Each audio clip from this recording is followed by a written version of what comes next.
आपण एकतरी भगवंताला प्रणाम करूया. भगवान बाबा हनुमान जी को प्रणाम. महान त्यागी बाबा जुमदेव जी को प्रणाम. परमात्मा एक. भगवत प्राप्ती करता निष्काम करून साधना करता परमपूज्य परमात्मा एक सेवक मंडळ वर्धमान नगर नागपूरच्या वतीने बाबाच्या आदेशाप्रमाणे आज सामूहिकतेच्या जानकारी आणि पेचल चर्चा बैठक मौजा कोंडी या ठिकाणी सर्व सेवकाच्या सहकार्याने घेण्यात येत आहे. तर या कार्यक्रम आरंभानिमित्त स्पेशल चर्चा बैठक घेण्यात येत आहे आणि संपूर्ण कार्यक्रमामध्ये स्वयं भगवान बाबा हनुमानजी उपस्थित आहेत, यांना माझा प्रणाम. त्याचप्रमाणे महानपैकी बाबा जुमदेवजी उपस्थित, यांना माझा प्रणाम. त्याचप्रमाणे सर्वांचे वालांची ठोबरीकर उपस्थित, यांना माझा प्रणाम.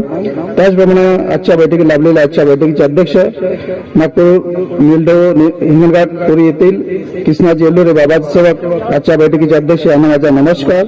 त्याचप्रमाणे बैठकीचे उपाध्यक्ष राजनजी काटेकर दहेगाव, यांना सुद्धा माझा नमस्कार. त्याचप्रमाणे प्रमुख पाहुणे परमपूज्य परमात्मा मंडळाचे माजी संचालक बालादासजी ठवकर मार्गदर्शक खापा, यांना सुद्धा माझा नमस्कार. त्याचप्रमाणे प्रमुख पाहुणे किसनजी मते, कृष्णाजी लांजेवार कोटगाव, नरेशजी पराते गोवरी, रामकृष्णजी इलमे, प्रभूजी हटवार, संतोषजी बोपसे, समृद्ध भाऊ बडबाईकजी आणि समस्त बोधमांगेजी आणि समस्त मंचावर परमपूज्य परमात्मा मंडळाचे मार्गदर्शक, परमपूज्य परमात्मा मंडळाचे कार्यकर्ता, परमपूज्य परमात्मा मंडळाचे ज्येष्ठ वरिष्ठ सेवकगण आणि मंडळातील मार्गदर्शिका इल्मे काकू, रामकृष्णजी इल्मे आणि समस्त मंचावर मान्यवर सर्वांना माझा नमस्कार.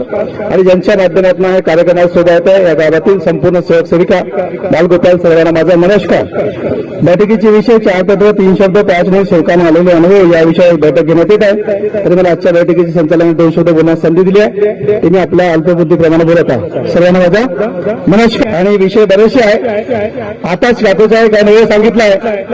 का सांगितलंय की एका सेवकांना त्यांनी लक्ष आहे का तुमचा? माझं लक्ष आहे. मी समजा माझ्या कानिकडे राहतो कधी पण माईकवर, तर त्यांनी एका दारू पिणाऱ्या व्यक्तीला कार्य दिलं आणि कार्य दिल्यानंतर त्यांनी त्याच्या एका कुत्र्याने चारा घेतला आणि त्यांना त्रास झाला. आता काही काही लोक याच्या विषय कधी असा होते का म्हणतील नाही का, म्हणजे एवढा आमची बुद्धी एवढी आहे का आम्ही कामच करत नाही कधी कधी. का बरं? त्याला एकच कारण आहे, माझे शब्द समजून घ्या तुम्ही. ज्या दिवशी मानव धर्मात आले त्या दिवशी जो समर्पित भाव होता तो आमचा सुटला समर्पित भाव. आणि ज्या दिवशी तुम्ही मार्गात गेले, ज्या दिवशी आमचे मार्गदर्शक मंडळी भेटले नाही आणि आमच्या परिवारातील कोणाचा आजीचा, कोणाचा मुलाचा, कोणाचा मुलीचा, कोणाच्या पत्नीच्या, कोणाच्या पतीच्या, जे खाते 6-6 महिने खाते असताना त्यांचे दुःख दूर झाले नाही आणि मार्गदर्शक भेटले नाही, ते रस्ता सोडला नाही. तो कसा भाव होता? समर्पित भाव होता. आणि तो भाव आज फक्त फॉर्मॅलिटी होता. माझं म्हणणं चुकलं असेल तर बोलून टाका. काय होता? गेलो बैठकीला, केलं बैठकी, प्रत्येक दिवशी कार्यक्रम अटेंड करतो, पण कसे करता? तुमचे एक मन स्थिर आहे का की आपण एखाद कोणी व्यक्ती बोलत आहे तर ऐकलं पाहिजे का फक्त प्रणाम जयघोष बोलतात आणि एकट्यानं प्रणाम करतो? अशाच त्या काकूने जे सांगितलेलं अनुभव, जिल्ह्याचे कुठे मार्गदर्शक यांनी पिणाऱ्या व्यक्तीला कार्य दिलं आणि देवाला फाटलं, त्यांच्या एक्सचेंजराने पाय तुटला. आहे बरोबर? त्यांना सांगितलं म्हणून बोलतो आठवलं म्हणून सांगत आहे, होते असा. पण आमची सोच पडली, आमचे विचार पडले, असं होत नाही. एका सेवकानं एखादा असं अनुभव या मंचाच्या द्वारे भेटतात तुम्हाला. बरेचसे मार्गदर्शक मंडळी छान ठिकाणी ठिकाणी मार्गदर्शन करतात आणि असं केल्यानंतर आम्हाला असं अनुभव का घडत नाही म्हणून एका व्यक्तीने 8 लाख रुपये खर्च करायला लागले. का? यायलेच अनुभव असे आम्हाला, आम्ही किती सेवक आहोत असं फक्त म्हणलं. आणि मार्ग शब्दाचा आहे आणि म्हणून शब्द बोलताना सामावून दिला. म्हणून सांगण्याचं तात्पर्य आहे बाबाचे दिलेले तत्वशब्द नियमाचं पालन तुम्ही किती करता हा दुसरा भाग आहे, पण स्वतःच्या दिलेल्या शब्दाचं पालन तुम्ही किती करता हा पहिला भाग आहे. आता मला खूप माहित आहे तुम्ही किती करता, मी किती करता. तुम्हाला माहित आहे का मी पालन करतो की नाही करता? पण आम्ही ज्या दिवशी मार्गात आलो आणि प्रत्येक विनंतीमध्ये आम्हाला लिहिलेलं आहे मी माझ्या कर्माने चुकलो याची मला क्षमा द्या. का बरं लिहिलं असं बाबांना? त्याचा अभ्यास करा. कारण की अभ्यास नसेल का नाही तर मग ते असंच गडबड, हा असा ना तो तसा. असं करू नका.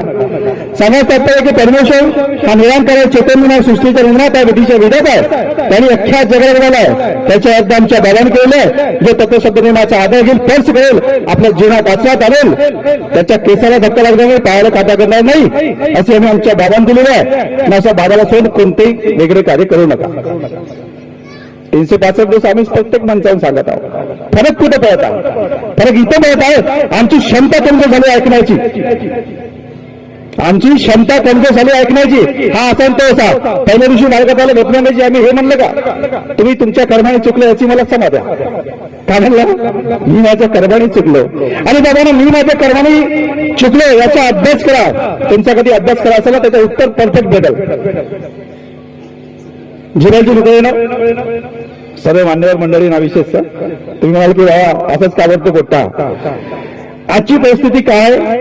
त्यावेळेस महानते जुंदूच्या मुखातून जिरेची कुरेला सांगण्यात आलं आणि त्यांनी मला सांगितलं. उमरीमध्ये म्हणलं मी आता नाही सांगणार, हे नाही ती गोष्टीची. आणि यांना जे पाहिजे तेच सांगेल. मला काय बोलायचं ते महत्वाचं नाहीये, तुम्हाला काय पाहिजे ते महत्वाचं आहे. आणि हा जादू समजला बरोबर ऐकते हे लोक. आमची दिशा भटकते, आमची तुमची नाही. हा शब्द प्रत्येक लक्षात ठेवाल. म्हणून परमेश्वर चहा पेले तुम्ही जगात पहिल्यांदा नाही का? चहा पेले कशी होती चहा? गोड तिखट आंबट खारट सांगा ना. गोड. आता मग आई कोणता माणूस विचारते चहा विचारते इथं एवढे मोठे मार्गदर्शक मंडळ लवकर समाप्त करा, बाकीचे घ्या ना. चहा गोड लागली त्यामध्ये काय होती? साखर दिसली का? का दिसली? फक्त चहा दिसला. चहा गोड आहे पण साखर कधी कधी गोड बनलं का? त्याच पद्धतीने या असंख्य लोकांचे लाखो लोक एका क्षणात विनंतीच्या माध्यमातून आमचं दुःख दूर होत आहे. सकाळच्या विनंतीमध्ये किती लोक असतील साध्या कार्यामध्ये? लाखो लोक नाही का? त्या लाखो लोकांच्या क्षणात दुःख दूर होत आहे. कशामुळे? तेच साखरेसारखं काम आहे, ते दिसत नाही आहे. पण महान याच मंचाद्वारे आम्हाला सांगण्यात आलं आहे की महान ते जुंदूजीने एक असं खूप मोठा डोळा पाहिला. तो कोणी पाहू शकत नाही, पाहायची हिंमतही नाही. त्या असंख्य डोळा जो गावाने जो पाहिला, मोठा डोळा पाहिला, तो डोळा आमच्या तुमच्या जीवनावर वॉच करत आहे. क्षणातच दुःख येते, क्षणातच सुख येते. तुमचे केलेले कर्म तुम्हाला समोर आणण्याचा प्रयत्न करते. परिणाम प्रत्येकाला भेटतील. तुम्ही चांगले करा, चांगलं भेटेल. वाईट करा, वाईट भेटेल. पण एकटा भंग करू नका. कार्यक्रम घ्या पण एकामेकाचे मतभेद करू नका. आमची सवय पडली थोडंसं आमच्या मनापुरतं झालं नाही आम्हाला फरक निर्माण होते. असा फरक निर्माण येऊ देऊ नका. हा मंच माझा नाही, तुमचा नाही, हा बाबाचा मंच आहे, हा निष्काम करायचा मंच आहे. आता बाकी लोक याला कसं घेतो ते मला माहित नाही. तर परमेश्वर कुठे समजलं तर निरंकार चैतन्य सृष्टीच्या निर्माता बुद्धीच्या विधाता त्यांनी अख्ख्या जगाला बनवला आहे. कुणाला? फक्त परमात्मा एक सेवकालाच बनवला आहे का? हा प्रश्न उभा कर आपल्या मनामध्ये. त्याने अख्ख्या जगाला बनवला आहे. त्याच्या आमच्या बाबांनी केलेला आहे. आणि बाबाचा हेतू या जगातील प्रत्येक नवनवे जगण्याच्या स्वावलंबी जीवनात जगण्याचा अधिकार आणि एक समाजामध्ये आदर्श समाज निर्माण कसा होईल हा बाबाचा हेतू होता. पण मला असं वाटतं मीच बरोबर चांगला बोलतो, लोकमांगी चुकीचे बोलते. हाच माझा अहंकार आहे. काय म्हणलं मी? समजलं? मी बोलतो तोच बरोबर आहे, भोतमांगीजी बोलतो चुकीचं बोलतो, हा माझा अहंकार आहे. मला हे समजून घ्यायला लागेल तर मी जे बोलतो तो बरोबर आहे, पण तो समोरचा व्यक्ती बोलत आहे तेही बरोबर आहे. हा ज्या दिवशी जमला तुम्हाला सेवक बनल्यापासून कोणी थांबवणार नाही, पण आम्हाला सेवक बनता आला नाही. चला असं एक अनुभव घेता. कोणता घेऊ? विषय भरपूर असते, डोक्यात विषय राहते. तर एक अनुभव घेतो. काकाजी नाही का पेतुमोक्ष अमोक्ष आहे त्या विषयावर घेतो मी. नाहीतर देखो 8 लाख वाला जो अनुभव आहे का तो घेणार होतो की आम्हाला त्या परिवारात दुःख कसे आले. चला ठीक आहे.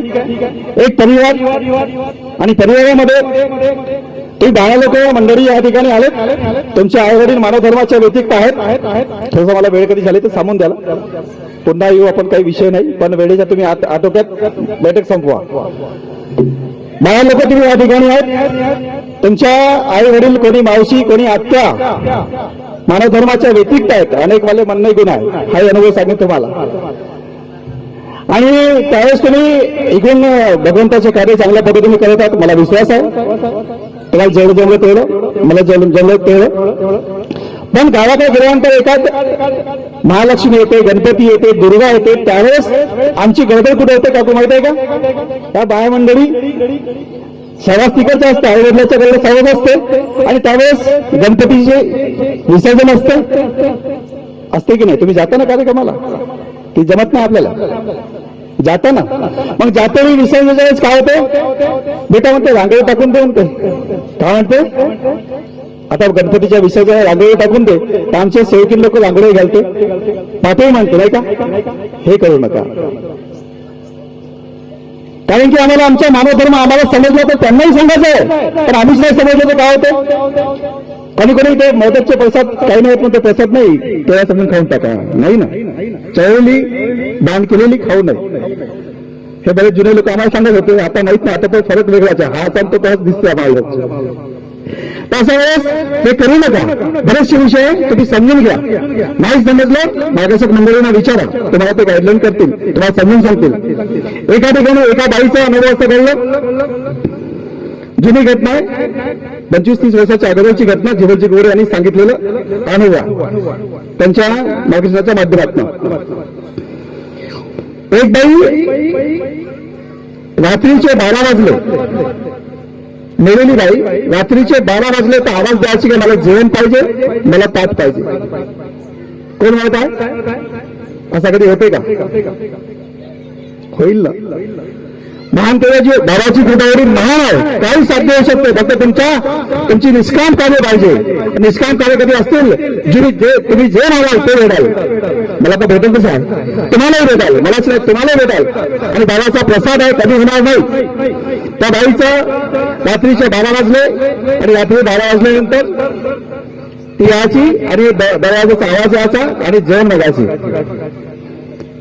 अशा वेळेस त्या क्षेत्रात गोंदिया क्षेत्राची घटना, गोंदिया जिल्ह्याच्या माध्यमातून त्या क्षेत्राचे मार्ग 2-4 लोक होते तेव्हा ते त्यांना जमले नाही आणि ते जिल्ह्याकडे आले आणि त्यांना सविस्तर विचारलं, अरे तुम्ही कसे आले आणि माझ्याकडे? तुम्हीच तर मार्गदर्शक आहात असं भावना पाहिजे आमची. काय कशाला माझ्याकडे आलात तुम्ही समजून सांगा ना. नाही मी सांगतो असाही झाला तर हाही अंकांचा. त्यावेळेस जीवनच्या वेळी म्हणलं ठीक आहे, काय झालं मॅडम?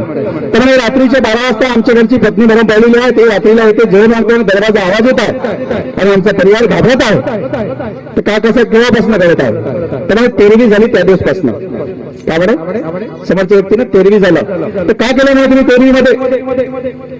काही नाही बाबा, आम्ही तेरवी केलं, हवन घडवलं आणि हवन घडवल्यानंतर जी फोटो आहे त्या फोटोसोबत पाठ मांडला. काय केलं? पाठ मांडला. आज बी सुरू आहे. काही लोक फुलं बी नेते, पिंडदान बी करते. पण कधी म्हणलं तर बाबची, आता यांचंच नाव घेतो, राग म्हणू नका. बाबची काय म्हणतात, तुम्ही तर आताचे आम्ही पहिलेचे आहे म्हणते. मग कसं करावं?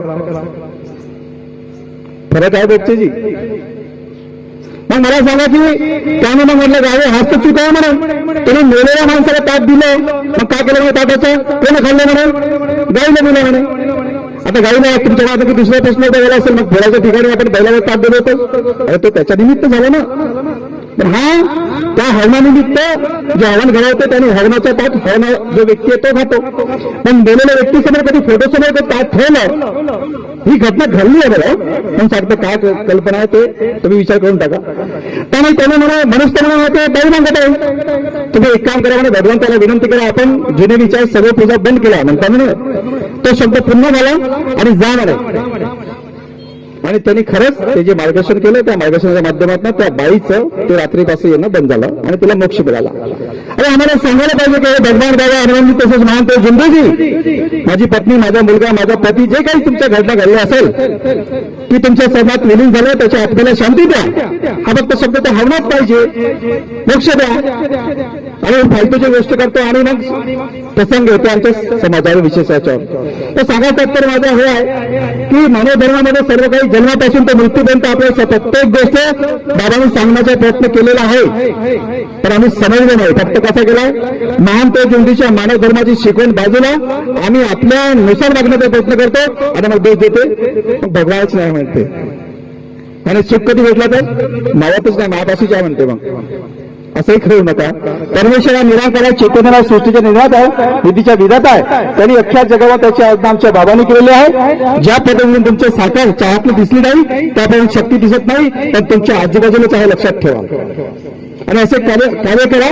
तुमच्या मनातील प्रश्न, तुमच्या प्रश्नाचे उत्तर तुमच्या पाशीच आहे. फक्त शोधा आपल्याला, ओळखून घ्या आपल्याला जे बाबांना सांगितलं आहे. म्हणून आणि आराम काय होत आहे, शेवटचा सण आहे. माईक पकडला माझ्या लक्षात आलाय, शेवटचा सण आहे. या शेवटचा सांगत आहे आराम काय होत आहे, फक्त एका शब्दावर महान पाहिजे. हे माझा विचार आहे. कुठे लिहिला असेल मला माहित नाही, पण त्या मंचाच्या माध्यमातून मी ऐकलं बरंच काही, मला जे काही कळलं ते तुम्हाला सांगत आहे. होऊ शकते म्हणून मी म्हणलं माझ्या अल्पबुद्धीनुसार. आणि आराम काय होत आहे, बाबाने शब्द लावून ठेवला. आमचे असे करणं चांगलं नाही की आमच्याकडे आराम होईल, तर आमच्या माध्यमातून आराम होता हे सिद्धच आहे. कारण की आपण बाबाचे सेवक आहोत, वचनबद्ध आहोत. आणि आराम असं होत आहे, बाबाने शब्द लावून ठेवला त्यावेळेस त्या देवी शक्तीला जसं पर्याय आपल्या मुलाकरता, पतीकरता, दुसऱ्याकरता मागता करायची तुम्ही. फक्त माझा परिवार, माझा मुलगा, माझा आहे. तर बाबाने असं निर्माण ठेवला आहे, या प्रीती केल्यावर जो कोणी माणूस भगवान बाबा हनुमानजी आणि महंत जंतूजी नाव घेईल त्याला तू दुःखातून मुक्त करशील. त्या शब्दावर शोकाच्या माध्यमातून, मार्गशकाच्या माध्यमातून, बाकी लोकांच्या माध्यमातून आणि महाराज धर्माचा व्यक्ती नसाल तर त्याच्या माध्यमातून आराम होत आहे. आता परमेश्वर आत्मा एक, परमात्मा अभिगायतो परमात्मा. आता परमेश्वर आत्मा एक, परमात्मा अभिगायतो परमात्मा एक आणि बाकी लोक अनेक वाले नाही. मग त्याच्यापेक्षा 2-3 आत्ता आहे का?